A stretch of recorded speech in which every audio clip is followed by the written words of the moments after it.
What's wrong with you people?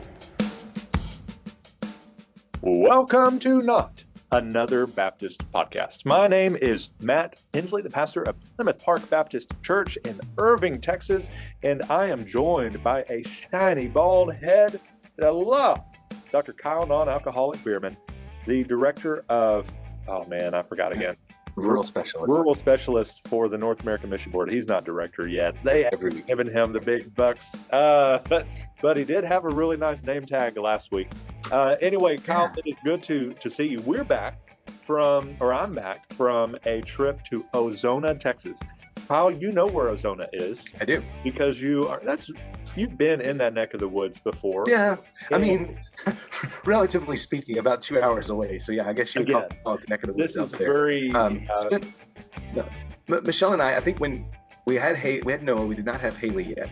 We spent a night in Ozona on our way back from Austin to Kermit. One of the guys at the conference, anyway, I digress. He was from Kermit, and we talked about your church, Nice. that you were there, not at the same time. It wouldn't have been because he was much, much older than you, and I'm pretty sure he preceded you by about 30 years there. Anyway, I was there to preach at First Baptist Ozona, which is not a small church. It's a normative church, as we like to say, or your boss likes to say, and rural church, kind of the middle of nowhere. And the pastor, as he was taking us to dinner, said, "Hey, I'm really sorry there's not much to do here." I said, "You underestimate my town." I was in a town of 56 people with a restaurant that was open if the cook decided he was going to go in that day. So I know a little bit about nothing to do. And, where I was an hour from Alamogordo and not one, two Walmarts. It was a big city. And so anyway, we had a great time there. But I was there not just to preach at First Baptist Ozona. I was there to preach at a rural church revitalization conference that it was being held by Concho Valley Baptist Association, and friend of the pod, Keith, that is the DOM there. And so had a wonderful time with that. And that was one of the bookings, if you want to call it that, from last year when I was still a DOM that I kept. Because when you were still involved in rural life, when I was still in rural life and everything else, but I had called him when we, I was calling to actually get out of it. I said, "Hey, I'm now going to be a pastor of a larger church in an urban setting, the literal opposite of what you were wanting me to come and speak on. Do you still want me to come?" And he said something so incredibly true and humbling. Said, "You're the guy for rural small church ministry. You wrote the book on it." I said, "Co-wrote." So anyway, we went, had a great time there. I took two of my girls and so preached in the morning, and then we went to Round Rock, Texas to go to Salt Lick. I could have seen Jacob DeGrom preach, but instead, who cares preach? about that? Not preach. Oh, preach. Pitch. I mean, that would have been an experience too. Wouldn't it be? There's Faith Night with Jacob DeGrom. Wouldn't be happening with Justin Verlander. That much I promise you. I don't know anything about Jacob DeGrom though. But anyway, we went to Kalahari and had an amazing time. Before we dig into this episode, let me just point out what is both amazing and terrible about going to Kalahari after school starts. Here's what's amazing. Explain what Kalahari is to those who don't know. So Kalahari, massive indoor and also outdoor water park and amusement park. There's also Tomfooleries, which was like an indoor main event with rides. And this is down near San Antonio? Do you know where Round Rock is? Oh, Round Rock, Austin. Yeah. Sorry, wrong city. Okay. So anyway, indoor water park. I think it might be the second or third or fourth largest in the world. The largest is in China, by the way. And anyway, we're there. What was great is nobody was. There was like 50, 60 people in that thing. That was awesome. amazing. For me, it was amazing. But here's the problem, is all of those water slides are like 10 stories high. And so you're climbing and climbing and climbing and then sliding down for 30 seconds and then climbing and climbing and climbing and then sliding down for 30 seconds. And so all of them were super fun. But by like, it's like 1, 2 in the afternoon and we've ridden everything 2 or 3 times and my calves are like seizing. They're like, what is this effort? We have not seen this in a while. And by the last time we're walking up some of those, like we're stopping every 2 flights and like hunched over, like, and we finally would get to the top. And there was one that I was particularly afraid of, and I thought it was going to kill me. But at that point, I was so out of breath. I was like, that would be better. So let's go. And so I went on it and had a great time. So we're back. Cool. And today, Kyle, we are going to talk about 6.5 things that student ministers wish senior pastors understood. And one of the reasons that I like 6.5 there on their listicle is because student pastors make half what senior pastors make. It fits. Anyway, I say that kind of jokingly, but every bit of joking, there's a little bit of truth. What's the difference between a senior pastor and a youth pastor? About 40K. So number one, here's what student pastors wish their senior pastor knew.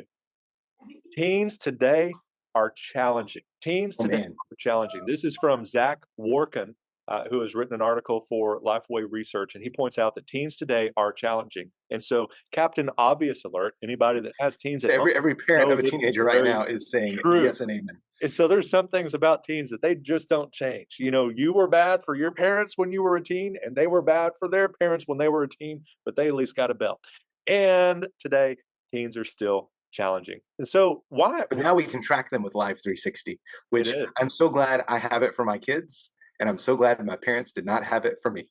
That's that's very true. But also think of like you and I growing up in the dawn of dial-up internet and slow computers and stuff like that. You're in the middle of downloading your latest Blink 182 song or whatever, and then mom picks up the phone and it's over and it's screaming and gnashing of teeth. Like we had different kind of hard. But today, if you hadn't been illegally downloading music on LimeWire, you wouldn't have to worry about that, Matt. It's true. Napster was mine. But the overwhelming burden of technological changes, social media pressure, increasing polarization, mental health issues, the list goes on for why teens have it hard, and they are difficult. And I know you and I personally, as friends, have talked a lot about some of the struggles that our girls had getting into a new school and dealing with the bullying and some of the social media pressures and all of that kind of stuff. And student ministers are on the front lines of all of that. So, Kyle, why does the senior pastor need to know that teens are tough? Well, yeah, I mean, so if you have a senior pastor that's just expecting quick growth with the youth ministry, or is wondering why his student minister is stressed out all the time as he's talking with teenagers, it's important to know. I mean, a good student pastor is going to be involved in the lives of his teenagers. And that means he's going to be hearing about the problems, right, and the struggles, and those will weigh on him. And as he's trying to help parents through tough situations. So yeah, student ministry is valuable. It's a whole lot of fun, but it's taxing as well. It takes a toll. And so the pastor needs to understand how that student minister is involved in the lives of students, walking them through tough things, and understanding that will take a toll on your student minister as he walks with them. Hey, bless your student pastor with like a fridge of Red Bull and Monster and stuff like that, because he needs it, and he wants you to be there for him. Like, talk it out. Like, what are some things that your teens are struggling with in your youth group? Maybe some ways that without using a bully pulpit, that I can come alongside and help you with these. And that's the other thing you touched on, it is the slowness of it. And that's number two, the reality of relational ministry. One thing to do attractional ministry, all that kind of stuff, all of that. Like we're not talking about that. That's another episode for another day. But relational ministry takes time, and so that often is going to equal slow growth. You don't become best friends with somebody generally overnight, but it's something that when it comes to youth ministry, a true lasting ministry is going to be, as this author said, all about relationships. Yep. And if it's all about relationships, it is going to be slow moving. And so we might want, as the senior pastor said, hey, I need you, and I've shared some metric goals for our student minister and so forth, while also with the caveat is I want you to get to these the right way. And so if it takes you 6 months, or if it takes you a year or a decade, like this is the direction I want us to go, and I want us to challenge and spur one another on. But you've got to do that with time and investment with them on their turf and on their terms, and that means it's going to be slow. Kyle, anything you want to share here? No, I mean, so I think metrics are good. Those are a way to measure. We are not anti-statistics, anti-metrics. But yeah, understand, especially if you have a new youth pastor, or they're trying to build a new youth ministry, it does take time. It's not going to grow overnight, and I would say you don't want it to grow overnight, because more than likely, if it does, they're coming for an experience and not for those relationships. And the relationships are what will help students grow deep in their faith and really lay a foundation for a lifelong faith that's grounded in the gospel because of those relationships. Yeah. And while also having some understanding about the metrics and the slowness of growth and digging into those relationships and so forth, that takes us to number three. Yeah. Still, they still need clear expectations and flexibility in our program. I think we've shared on this show before, one of the first ministries that I had as a student pastor when I was full time had the requirement, our policies and so forth, that I was in my office for 8 to 5 or 40 hours a week. It didn't necessarily have to be 8 to 5, but I had to have 40 hours in my And office. and so Now, we've talked about that, but that means that if you were like yeah, making a visit yes, or eating lunch at a school or doing gotta something add that else back in. ministry related outside, you had to make it up. Yeah. So Oof. flexibility and those kind of programming, how you're doing things, all of that kind of stuff. One of the things we've talked about recently as a staff here is really grateful for these guys that I can know that they know what they're doing, and I Yep. want to trust you to do it. And so here's what I want to see, but how you get to that and so forth, like keep me posted. But I don't need to micromanage this, and so I think that's what I see a lot in this number three is give them some clear expectations. But hey, let me get there. Like let me Yep. find a path to get there. Kyle, anything? And it says in the programming. And so here's the thing. Now that we live in a little bit larger place than we have before, one of the things that we've discovered is where when I was growing up in a small town, Wednesday nights were sacred. I mean, nothing happened after 6 o'clock on a Wednesday night. All the sports practices were done. Nothing happened on Wednesday nights because that was church night. That's not the case, especially as we said before, Lubbock's a town of about a quarter million people. It's a decent sized place. This is the first place where our youth came to us and they were like, "Hey, we're going to miss Wednesday night because we have a football game on Wednesday night." Um, if you live in a place where that's the reality, you need to understand that if you're the pastor, your student minister is dealing with that on their programming. And here's the because as a youth ministry volunteer, we've talked with our youth pastor about this. There's not another night of the week that would be any better. Like you're not going to hit that, right? So you just got to kind of pick your night, whatever that is for your church, and run with it. But don't be afraid to allow your student minister to think outside the box. Maybe on some weekend stuff, Friday night, Saturday night stuff. Um, Maybe it's, hey, we're going to, one of our kids has a football game on Wednesday nights. We're going to go as a youth ministry one night to go support and be a part of this of the football game. That's thinking outside the box. That's not the normal. We're meeting at the church, but don't be afraid to let your student pastor experiment with some of those things with the goal that they're going to build relationships and invest in your students. Speaking of relationships, he wants coffee with you. Ooh, Number four, amen. he wants coffee with you. One of the things I do here is regularly, I mean, people will come to my office. Micah usually comes here for coffee in my coffee maker, whatever. But our student pastor is kind of what I call in the dungeon. He's kind of right in the middle of the church in this dark room because he only uses one lamp. And it's so weird. I'm like, bro, like, lighten this place up, man. Like, That's paint it lime green or something. You're the youth. But anyway, I go in there and we just hang. We just talk about his family, talk about ministry, what's going well, all that kind of stuff. What's going like I talk about my girls. Obviously, he's got to deal with them, so I let him know all that kind of stuff, and we just visit for a while. yeah. And then we, as a staff, we go out to eat. But spending time together off campus, away from, and maybe even not necessarily talking about church, just talk about life, getting to know one another goes a long way in having that relationship. Yep. This is something I've seen our pastor here at Highland, Adam Pardue, do really well with our student pastor, with myself as the volunteer connections minister. Like we once a week, sometimes twice a week, we're just going out to lunch or we're grabbing coffee or something. And like you said, sometimes you're talking church stuff just because that's what something's happening and we need to talk through some stuff that's coming up. Sometimes we just go and we talk. I mean, we just hang out and talk about life and it's hard to describe the camaraderie that's built, the relationship that's built there, where your student pastor knows, man, my senior pastor, number one, has my back. Number two, he cares about me, and not as a part of this organization, but he cares about me and my family personally. That's a huge deal. Don't miss those opportunities. Yep. And that's why number five is so important. Don't He doesn't want to do this alone. Right. And we've talked a lot, especially about solo pastors and in the middle of nowhere. Sometimes it feels like you're isolated and all of that kind of stuff. If you've got a youth pastor or a youth director, volunteer paid, half paid, whatever it is, y'all spend some time together and realize that y'all are in this together. You support one another and champion that next generation. And that then leads to number six, have that safe place for open communication, for ideas, innovations, feedback, failure, all of that kind of stuff.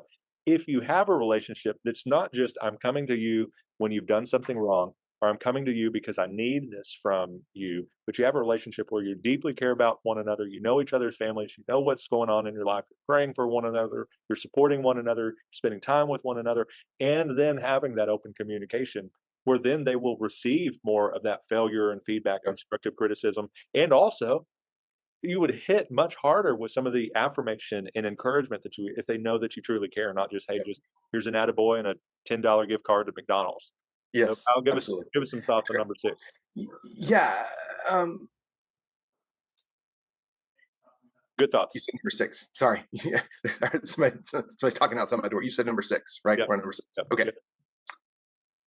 Good thoughts. Yes. Love it. What you want to provide your student pastor a place to just bounce ideas off, right? And he points this out to failure, right? So you want to give your staff, not just your student pastor, your whole staff, freedom to fail. I mean, so your youth pastor plans a big event and one student shows up, like that. That's okay, right? Don't beat him down. He's probably feeling beat up enough as it is, man. I put hours into this thing and one student showed up. Maybe he had a really good conversation with that one student who showed up. Maybe he learned something. Hey, this was a bad night to do this. We can regroup and do that. Give them freedom to fail and freedom to the expression is fail forward, right? To learn something from that, not to beat them up. And yeah, like you said, to just a place where they can bounce some crazy ideas off, right? Hey, I want to take 40 kids to Disney World. Okay, that's probably not going to happen, but let's flesh that out. Like, what's something we could do a little bit closer to home, right? Let them dream big. Let them think innovatively about what's coming up with their ministry. Don't squash that. Encourage it, and then help them pursue realistic goals based on kind of what they want to do. And his final half one is worth the price of admission if Oh you yeah, go right now to click this article in the show notes, because it's really important to remember youth ministry is a long game, but in a short season. yeah, And he has this as a half point because it's never really completed, he said. The work is not yet finished. Youth ministry is always in progress because just as soon as you got that senior out of there, you got another batch of 6th graders bathing in Axe body spray. yep. We're ready to go, and you're ready to deal with it all over. Yeah. It's an interesting ministry because every year you are losing some of your most mature, hopefully, and best leaders, and you're replacing them with 6th graders. Right. So I mean, talking about something's challenging. But yeah, you're building all this time, finally getting leaders and a leadership pipeline, and then they're gone. Now I have 6th graders. Yeah. And so we're going to close with this thought that he shared in the article. Good churches don't just have good youth ministries. Great youth ministries build up great churches. Yeah. So you really need to put some investment in time with your youth guy, gal, whoever it is that's serving them. Know that they're valued, know that they matter, and help them last. Give them a reason to stay and not see it as just a stepping stone into the quote unquote real job of ministry as a senior pastor, because it is just as, if not equally important. Wait, that's the same thing. Just as and equally important to minister to that next generation, because it is the generation that's now. So we love you. We hope that you have a great day. We're going to put this article in the show notes and encourage you to read each and every word. And if you're a pastor and you have somebody that has a pulse and breath in their lungs that is serving your youth, your homework this weekend, next week, take them to coffee, buy them a Red Bull, whatever it is, spend some time with them and see how they are truly doing and how you can help them. But until next time, Kyle, what do they need to do? Until next time, may your coffee be as black as night and as bold as the Texas Rangers' aspirations to make the playoffs. They looked good against the Chicago White Sox. Swept the White Sox. There you go. Well. What's wrong with you people?